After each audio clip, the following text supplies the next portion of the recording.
Ya, mari kita bangkit berdiri. Kita memulai ibadah kita dengan nyanyian pujian dari Nyanyikanlah Hidup Baru nomor 3, Terpujilah Allah.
Ya Tuhan Allah Bapa kami, terima kasih Bapa untuk hari baru yang Tuhan berikan, kesempatan baru, ibadah baru, rapat pleno baru BKSG Kota Sukabumi.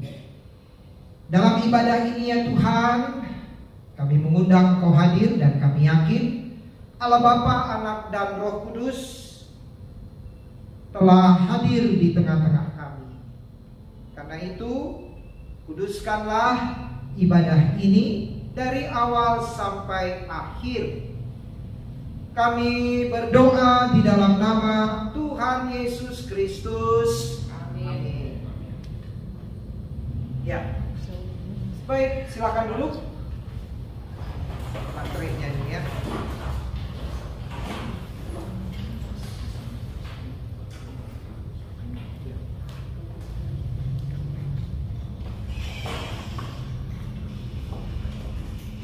Baik.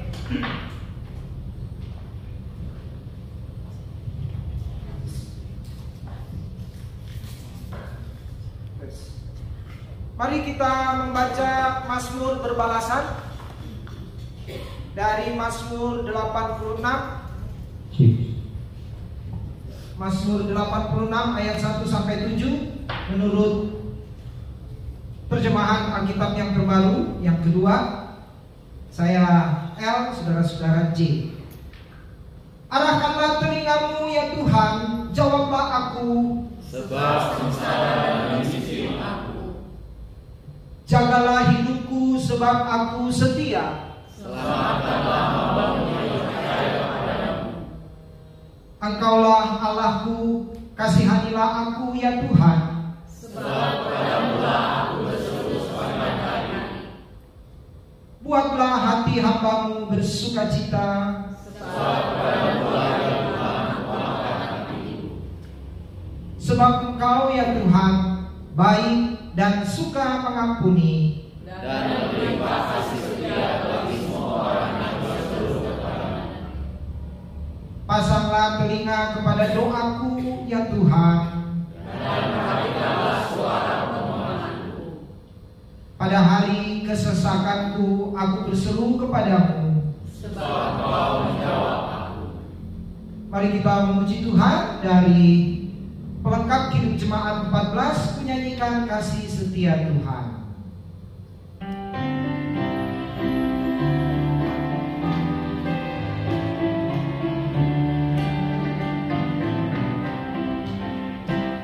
Nyanyikan kasih setia Tuhan selamanya, selamanya. Ku nyanyikan kasih setia Tuhan selamanya, ku nyanyikan selamanya. Ku tuturkan tak jemu kasih setiamu Tuhan. Ku tuturkan tak jemu kasih setiamu turun-temurun. Ku nyanyikan kasih setia Tuhan selamanya, selamanya. Ku nyanyikan kasih setia Tuhan selamanya, ku nyanyikan selamanya. Kata jemu kasih setiamu Tuhan, ku tuturkan tak jemu kasih setiamu turun-temurun. Nyanyikan kasih setia Tuhan selamanya, selamanya. Ku nyanyikan kasih setia Tuhan selamanya, ku nyanyikan selamanya.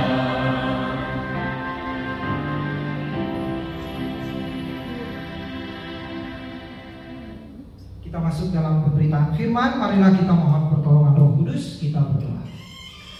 Ya Tuhan Allah Bapa kami, terima kasih Tuhan, karena saat ini Engkau memberi kami hati dan telinga untuk mau mendengarkan firman Tuhan lewat pembacaan Alkitab. Ya Roh Kudus, bersabdalah bagi kami. Kami berdoa di dalam nama Tuhan Yesus Kristus. Ya, mari kita siapkan Alkitab kita.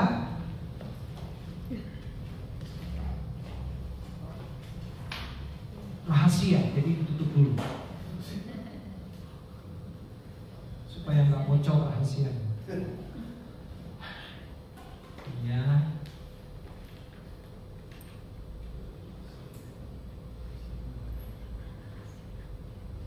Oke.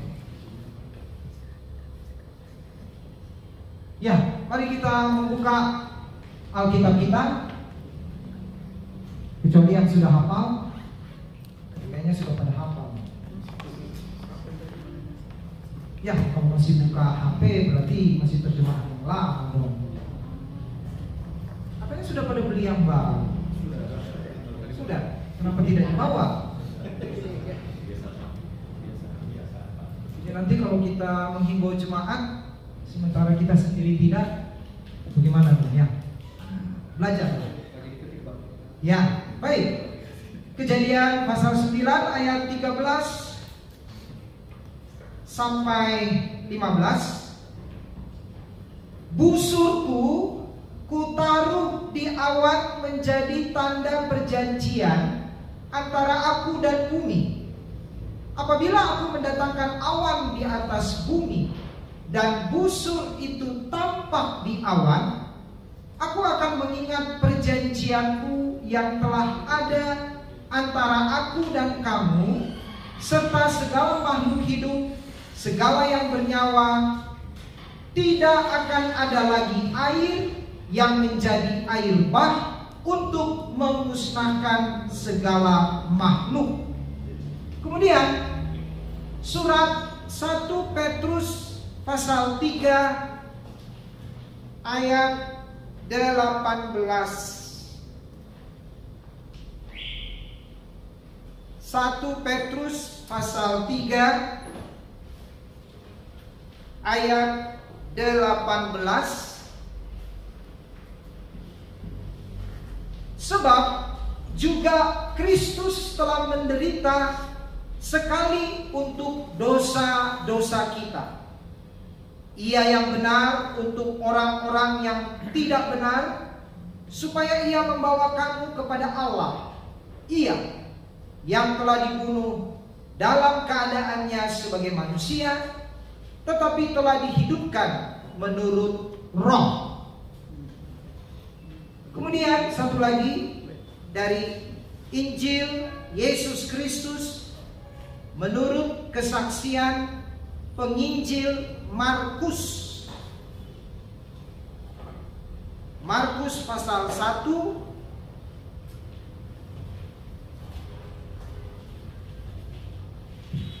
Markus 1 ayat 9 sampai 15. Pada waktu itu datanglah Yesus dari Nazaret di tanah Galilea, dan ia dibaptis di sungai Yordan oleh Yohanes.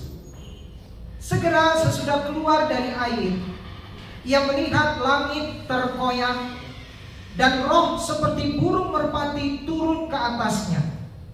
Lalu terdengarlah suara dari surga, "Engkaulah anakku yang terkasih, kepadamulah aku berkenan."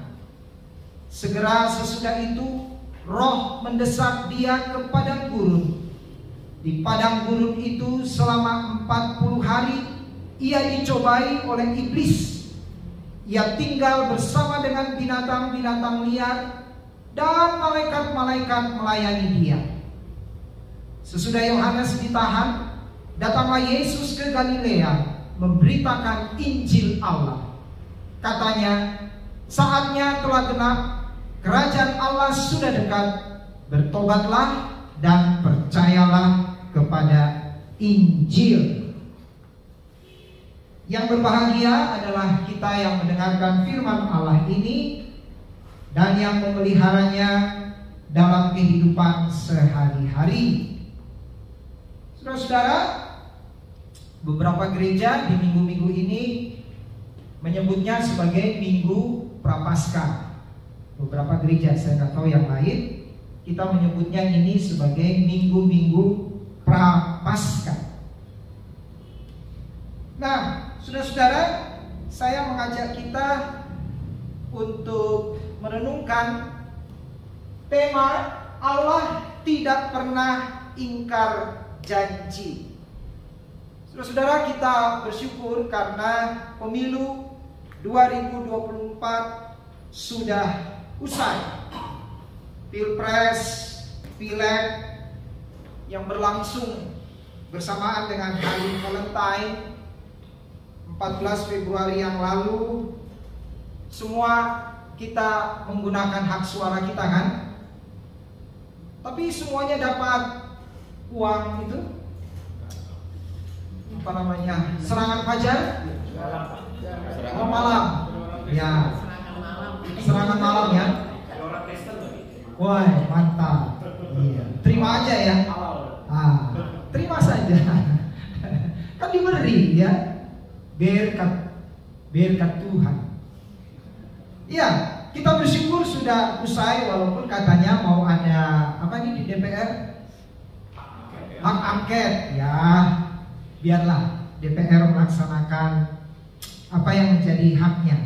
Nah, saudara-saudara, saya dengar walaupun belum ada perhitungan akhirnya, saya dengar pasangan nomor 1 itu mendapat 43, pasangan nomor 2 42, ya. Jadi Anies mendapat 43, Prabowo 42, Ganjar 44. Ya. Data ini saya dapat dari toko sepatu. Loh, kenapa? Benar kan? Memang kalau dihitung ya 120. Ya, nggak salah kan? Ini hasil yang sah loh. Ya. Dan data yang lain saya dapat Anies 38, Prabowo 42. Ya, betul. Ganjar 34. Ini data saya dapat dari toko celana pria. Ya. Jadi jangan dibantah. Prabowo ngomongin banget ya. Iya, ya betul. Prabowo mungkin lebih kali bisa 44 ya. Iya. Jadi ini data yang sah, saudara-saudara. Ya, ini bukan dari KPU. Ya, dari toko sepatu dan dari toko celana. Nah, saudara, umur di pagi hari, siapapun pemenangnya, ya, asal tidak ada kecurangan yang katanya masif dan terstruktur, kita harus yakini itulah yang Tuhan kehendaki. Karena kan sebelumnya kita berdoakan, Tuhan, siapapun pemimpin kami, biarlah itu yang Engkau kehendaki. Ya, mari silakan Bapak Prabowo, bukan. Ya, ya, yang kita tunggu adalah pemenuhan janji-janji yang mereka tebar selama masa kampanye itu. Ya, apakah janji itu akan dipenuhi setelah terpilih atau hanya menjadi janji-janji manis dan kosong saja? Sebab dalam kenyataannya seringkali janji-janji itu mereka ingkari sendiri. Seringkali janji itu hanya janji kosong, katanya dengan berbagai alasan yang tak masuk akal atau yang dibuat-buat. Ya, mereka sendiri yang ingkar janji. Kayak lagunya ya, kau yang memulai, kau yang mengakhiri ya. Kau yang berjanji, kau yang mengingkari. Ya, mengenai janji ini saya teringat kata-kata bijak begini, saudara-saudara. Jangan ucapkan janji yang tak bisa kamu tepati. Jangan katakan cinta jika tak tulus dari hati. Cakep, gitu ya. Cakep. Ya. Jadi kita nggak tahu nih, para calon presiden ini benar-benar mengucapkan janji dari hati atau dari mana ya? Ada lagi kata-kata bijak. Kenyataannya janji adalah sebuah kata yang penuh dengan kebohongan. Ini ada benarnya juga ya. Penuh dengan kebohongan janji-janji itu. Atau kata bijak berikutnya, aku janji gak akan ingkar janji lagi. Kalau aku ingkar, ya nanti aku janji lagi. Begitu seterusnya ya. Setiap tahun bikin janji baru, ingkar, bikin janji baru lagi. Ada lagi, janji paling sulit untuk Anda penuhi adalah menepati semua janji yang pernah Anda ucapkan. Iya, jadi ketika kita mengucapkan janji, tanggung jawab akhir itu ada di kita. Karena kita yang mengucapkan, maka kita juga yang harus memenuhinya, menepatinya. Ada lagi, kenapa air laut rasanya asin? Karena yang manis hanyalah janji palsu. Iya, yang manis itu hanya janji palsu. Nggak tahu suami istri gimana? Ya, masih sering janji palsu kepada pasangannya. Nah ini, jangan kaget. Tahukah saudara bahwa kaum wanita memiliki kemungkinan menderita diabetes lebih besar? Karena terlalu sering mendengar janji-janji manis dari laki-laki. Jadi suami-suami laki-laki janganlah terlalu sering mengucapkan janji manis. Kasihan, istri kita nanti bisa kena diabetes ya. Ini percaya atau tidak percaya? Nah, ini yang ironis. Ini yang ironis. Banyak orang yang percaya dengan janji manusia, tetapi dia tidak percaya dengan janjinya Tuhan. Ini amat ironis. Lebih percaya pada janji manusia daripada janji Tuhan yang ada dalam firman-Nya. Sehingga ketika dia sakit, dia ke dukun. Ketika ada masalah, dia ke paranormal, ke orang pintar, daripada bawa kepada Tuhan yang menjanjikan pertolongan. Dan ini juga dilakukan oleh orang beriman. Nah, karena itu saudara-saudara, melalui perenungan saat ini, kita mau melihat Allah kita yang tidak pernah ingkar janji. Apa saja janjinya? Yang pertama, tadi kita baca di dalam kitab Kejadian bahwa Tuhan berjanji tidak akan mendatangkan air bah lagi. Ya. Jadi dalam Kejadian 9 Tuhan Allah berjanji Ia tidak akan mendatangkan hukuman berupa air bah lagi. Waktu itu kan kita semua tahu hanya keluarga Nuh yang selamat. Nah, kalau kita perhatikan di dalam Kejadian pasal 9 itu ada 7 kali kata perjanjian yang dipakai di situ. Nah, dengan perjanjian ini Tuhan Allah mau mengikat dirinya dengan perjanjiannya sendiri bahwa Ia tidak akan murka memakai air bah lagi. Perjanjian ini juga mengandung suatu kutukan jika dilanggar.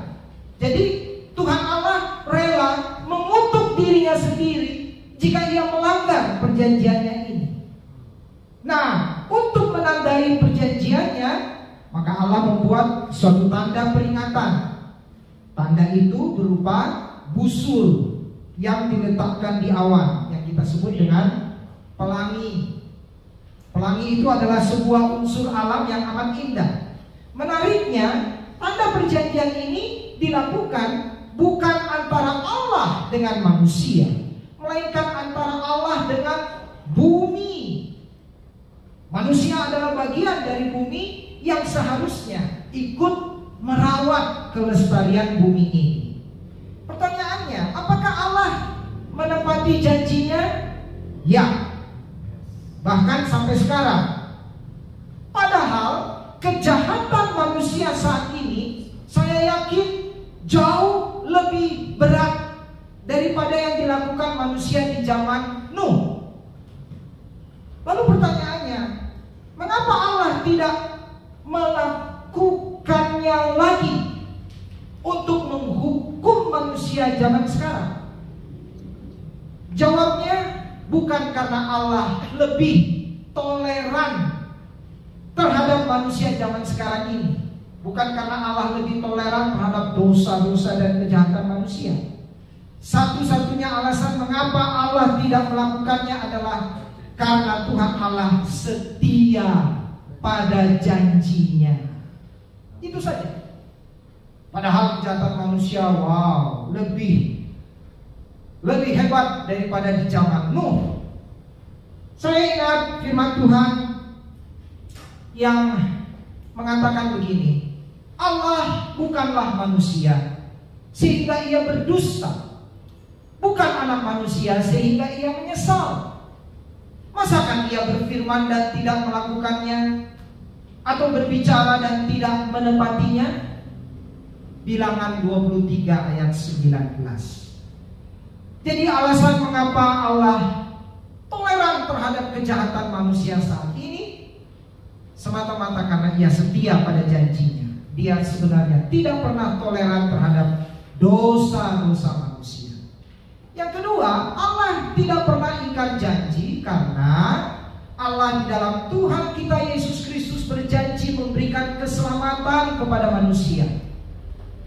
Itu yang kita baca tadi dalam surat 1 Petrus 3 ayat 18 dan di dalam Injil Markus 1 ayat 9 sampai 15. Jadi untuk inilah ya Tuhan Yesus memberikan dirinya dibaptis oleh Yohanes Pembaptis.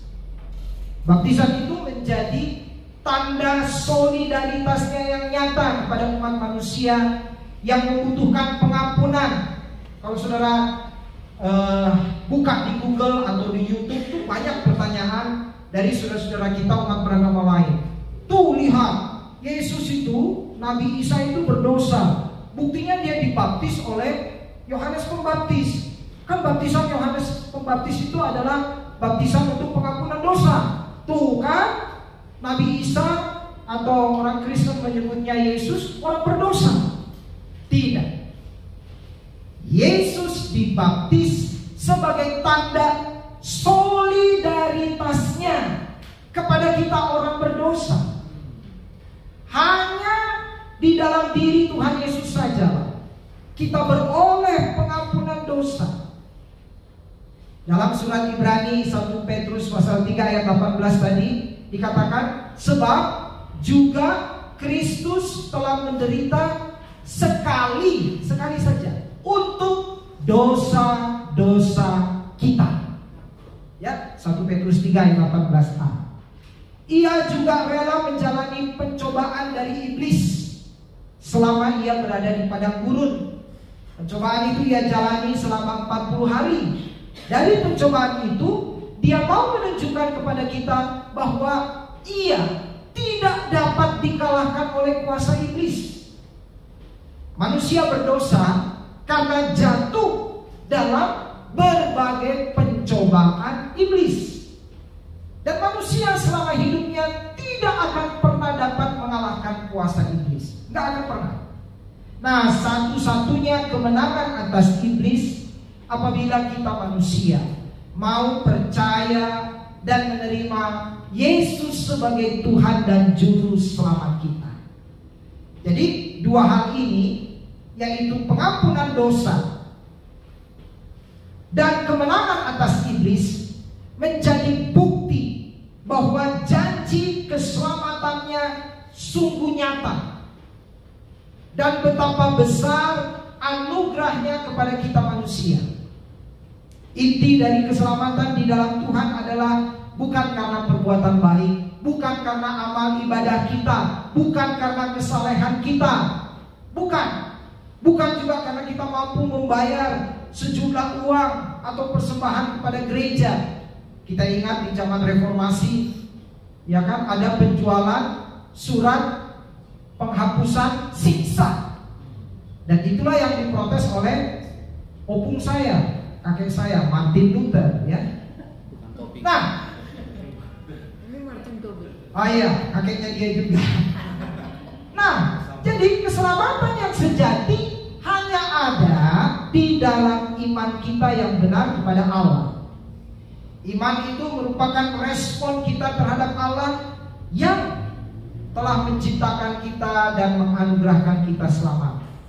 Jadi, ketika kita percaya kepada Tuhan Yesus, kita pun harus sadar bahwa keselamatan itu kita terima dengan cuma-cuma, gratis.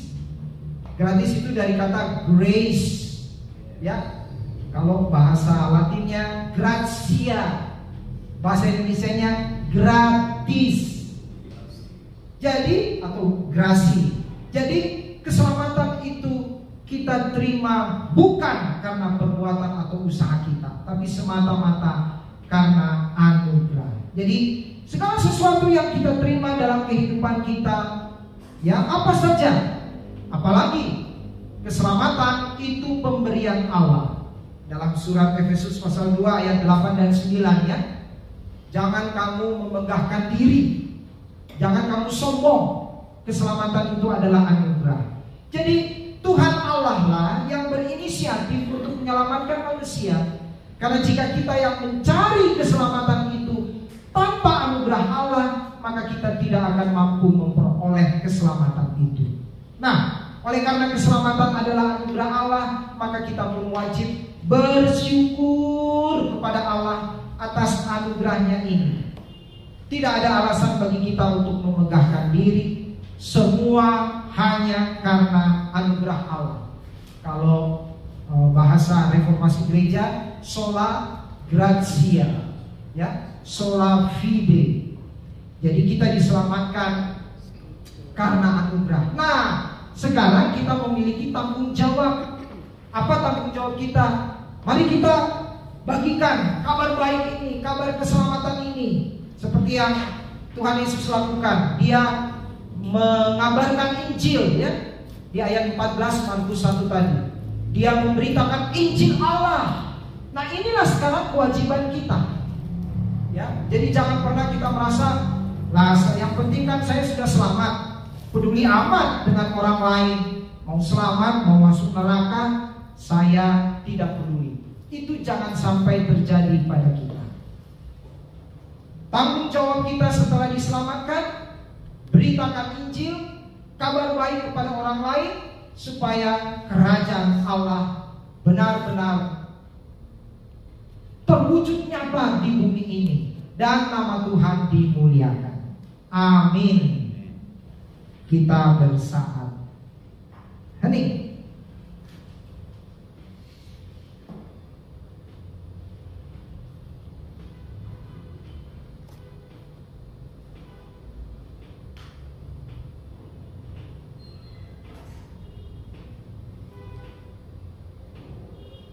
Amin.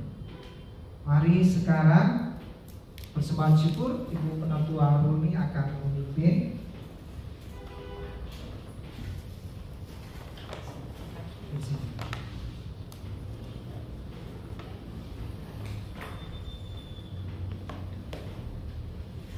Ya, ada sampul.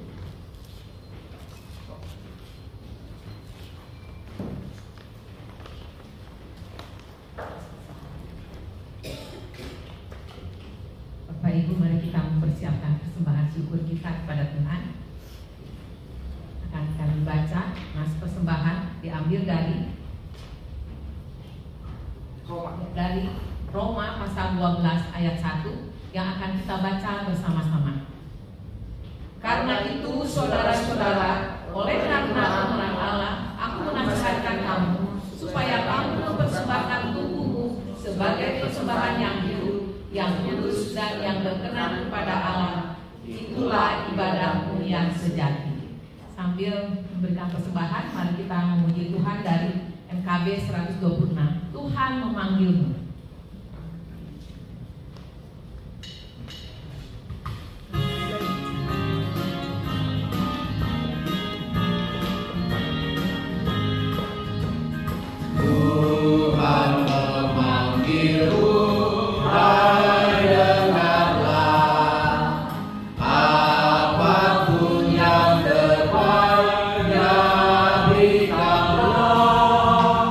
Dan jangan kau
Mari kita naikkan doa syafaat dan persembahan kita.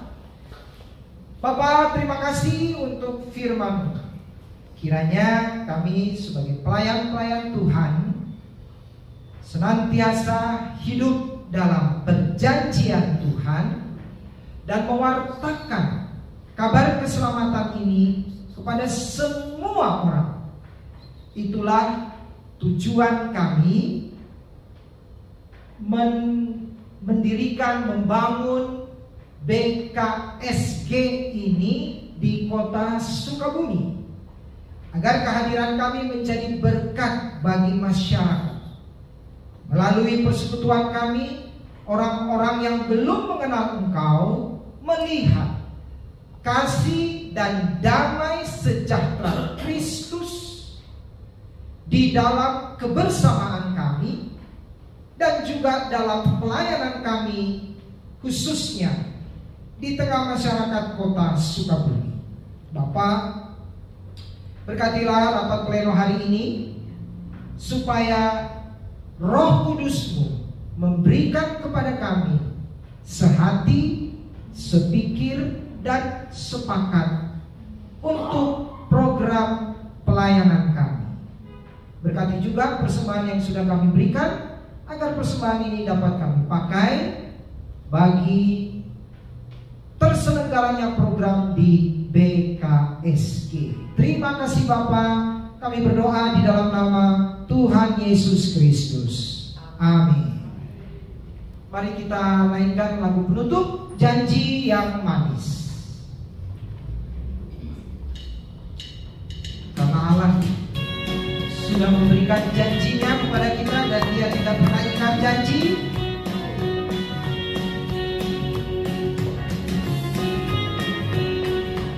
Janji yang manis kau tak lupakan, tak terombang-ambing bagi jiwaku. Walau lemah hidupku penuh awan, nantikan cerahlah langit di atasku. Kau tidakkan aku lupakan, aku memimpimu, aku memimpimu. Kau tidakkan aku lupakan, aku penolongmu. Tak terus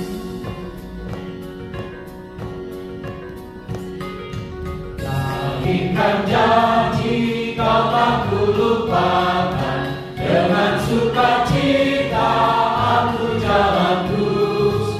Dunia dan kawan tiada ku harapkan, satu yang setia, Yesus penebus. Kau tidakkan aku lupakan, aku memimpimu, aku memimpimu. Kau tidakkan aku lupakan, aku penolongmu. Yakinlah terus.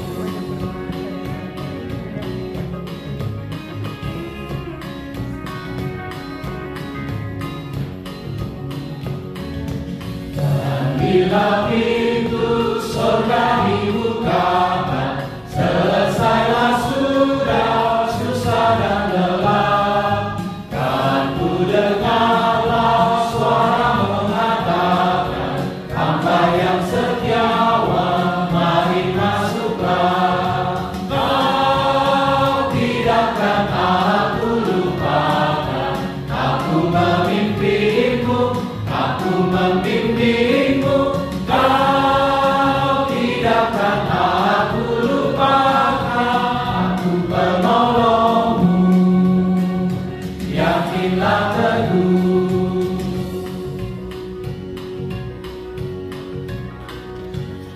Kita masuk dalam keputusan dan berkat.